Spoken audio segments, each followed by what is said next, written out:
UP नगर निकाय चुनाव का प्रथम चरण का मतदान राज्य के 37 जिलों में शांतिपूर्ण ढंग से संपन्न हो गया।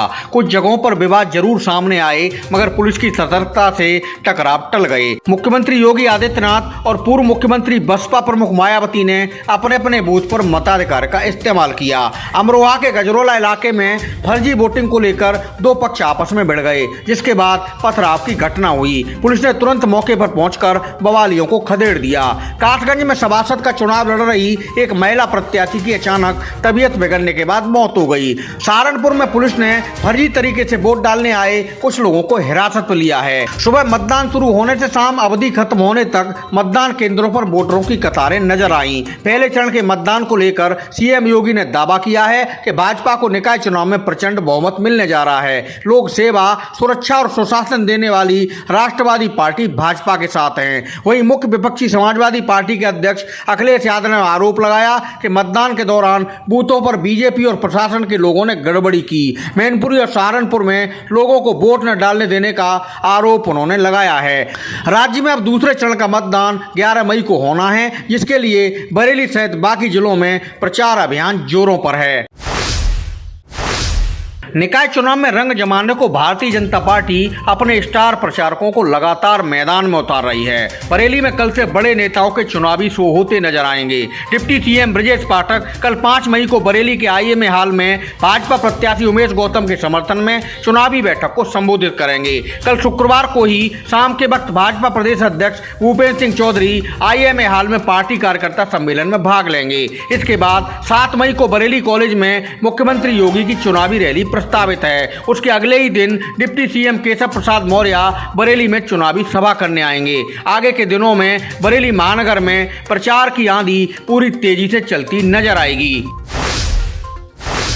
बरेली मेयर मुकाबले में सपा समर्थित निर्दलीय प्रत्याशी डॉक्टर आईएस तोमर का धुआंधार चुनाव प्रचार जारी है। गुरुवार को भी डॉक्टर तोमर ने शहर के कई इलाकों में दौरा किया और अपने पक्ष में वोट की अपील की। डॉक्टर तोमर ने रामपुर गार्डन से अपने चुनाव प्रचार अभियान की शुरुआत की। यहां से जनकपुरी गुरुद्वारे में मत्था टेकने के बाद उन्होंने रामायण मंदिर में पूजा अर्चना की। फिर दशमेश नगर माधोवाड़ी में भ्रमण कर जनसंपर्क किया। राष्ट्रीय हनुमान दल ने भी डॉक्टर तोमर को समर्थन दिया है। इसके अलावा डॉक्टर तोमर ने Biharipur civil lines, Nomela, Biharipur Memran, Azamnagar, Chiklapur, mission compound, Chaupla, Bihar Basti, Kishore बाजार, तलैया, मलुकपुर, सुभाष वाटिका, झगड़े वाली मठिया, कुमार टाकीज आदि इलाकों में जनसंपर्क किया। डॉक्टर तोमर के साथ सपा के कई नेताओं ने भी शहर में तूफानी प्रचार किया है। निकाय चुनाव के दूसरे चरण की वोटिंग की तारीख जैसे जैसे नजदीक आ रही है, बरेली में चुनाव प्रचार जोर पकड़ता जा रहा है। भाजपा ने बरेली में मेयर उम्मीदवार डॉक्टर उमेश गौतम की ताकत बढ़ाने को शहर में प्रचार रथ भी उतार दिया है। शुक्रवार को पूर्व केंद्रीय मंत्री एवं सांसद संतोष गंगवार के साथ भाजपा प्रत्याशी डॉक्टर गौतम और महानगर अध्यक्ष डॉक्टर के.एम. अरोड़ा अन्य नेताओं के साथ प्रचार रथ पर सवार हुए। पहले दिन प्रचार रथ यात्रा रेलवे जंक्शन से प्रारंभ होकर सिविल लाइन्स हनुमान मंदिर पर संपन्न हुई। जगह जगह रथ पर पुष्प वर्षा होती देखी गई। इसके अलावा भाजपा प्रत्याशी डॉक्टर उमेश गौतम ने बाड़ों में भी चुनावी जनसंपर्क जारी रखा। मॉडल टाउन, गोविंदापुर, बुधौलिया, आजमनगर, ऊंचा सीतामढ़ी सहित कई इलाकों में उन्होंने चुनावी बैठकें और सघन जनसंपर्क कर समर्थन जुटाया। आंवला सांसद धर्मेंद्र कश्यप, कैंट विधायक संजीव अग्रवाल, भाजपा नेता रामगोपाल मिश्रा भी प्रचार में जुटे नजर आए हैं। बरेली के पौष इलाके राजेंद्र नगर में कल्ला डीडीपुरम इलाके में चिकन कॉर्नर कर्मचारी की गोली मारकर हत्या करने के मामले में पुलिस ने आरोपियों को गिरफ्तार कर जेल भेज दिया। हत्याकांड के अभियुक्तों में बबनपुरी निवासी मयंक उर्फ गोल्डन बाबा और उसका दोस्त शामिल हैं। यहाँ बता दें, कल देर रात नशे में दोनों आरोपी चिकन पार्टी करने कबाब कॉर्नर पर पहुंचे थे और वहां पर खराब टेस्ट बताकर उन्होंने कर्मचारी नसीर की गोली मारकर हत्या कर दी थी। घटना को अंजाम देने के बाद दोनों हमलावर मौके से भाग निकले थे। पुलिस ने सटीक सूचना पर दोनों पर शिकंजा कस दिया।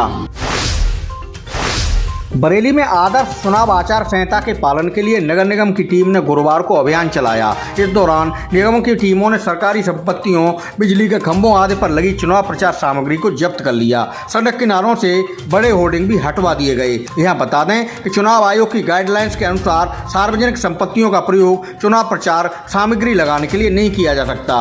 अफसरों ने बताया है, चुनाव आयोग के निर्देशों का पालन करने के लिए नगर निगम की टीम लगातार अभियान चलाने में जुटी है।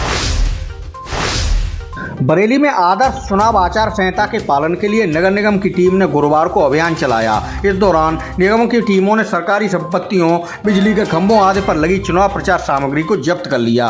सड़क किनारों से बड़े होर्डिंग भी हटवा दिए गए। यहाँ बता दें कि चुनाव आयोग की गाइडलाइंस के अनुसार सार्वजनिक संपत्तियों का प्रयोग चुनाव प्रचार सामग्री लगाने के लिए नहीं किया जा सकता।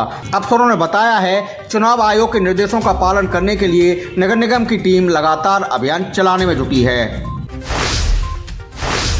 बरेली में सड़क हादसे रुकने का नाम नहीं ले रहे। सड़क हादसों में 2 और लोग मौत के मुंह में समा गए। आमला के कनगांव के रहने वाले छोटे लाल अपने भतीजे की शादी के लिए घी लेने बाजार गए थे। लौटते समय रामपुरा के पास उनकी बाइक टांगे से टकरा गई और छोटे लाल की मौके पर ही मौत हो गई। दूसरा हादसा बिथरी चैनपुर इलाके में हुआ। भगवतीपुर गाँव के किसान मोहन सिंह का 32 वर्षीय बेटा सुमित शादी की दावत में शामिल होने एलादपुर गया था। रात 3 बजे वापस आते में वो हादसे का शिकार हो गया। उसकी मौत हो गई। नगर निकाय चुनाव के मद्देनजर भारत नेपाल सीमा पर सतर्कता बढ़ाने के निर्देश दिए गए हैं। ADG zone Bareilly PC Meena और IG range doctor Rakesh Singh ने पुलिस लाइन में अफसरों संग बैठक करके निर्देश जारी किए। सीमा से आने जाने वालों पर कड़ी नजर रखने की हिदायत पुलिस को दी गई है। एडीजी ने कहा कि चुनाव सिर पर है, ऐसे में इंडो नेपाल बॉर्डर पर खास सतर्कता बरते जाने की जरूरत है। बरेली मंडल और वेस्ट यूपी के जिलों में दूसरे चरण में मतदान होना है। एडीजी ने कहा है कि चुनाव संपन्न कराने को पहले से कार्य योजना तैयार कर ली जाए। जिन लोगों से शांति भंग का खतरा है, उनके खिलाफ पहले से ही निरोधात्मक कार्रवाई अमल में लाई जाए। बदायूं में 12 से लॉटरी बग्गी को अज्ञात वाहन ने टक्कर मार दी। भीषण हादसे में घोड़े और चालक की मौके पर ही मौत हो गई, जबकि एक व्यक्ति घायल हो गया। मौके पर पहुंची पुलिस ने सबको पोस्टमार्टम के लिए भेजा है। घायल को उपचार के लिए अस्पताल में भर्ती कराया गया है। बदायूं के बिलसी के अंबियापुर गांव निवासी राजवीर घोड़ा बग्गी चलाने का काम करता था। रात में वह बग्गी लेकर लौट रहा था तो क्रूर हादसे का शिकार हो गया।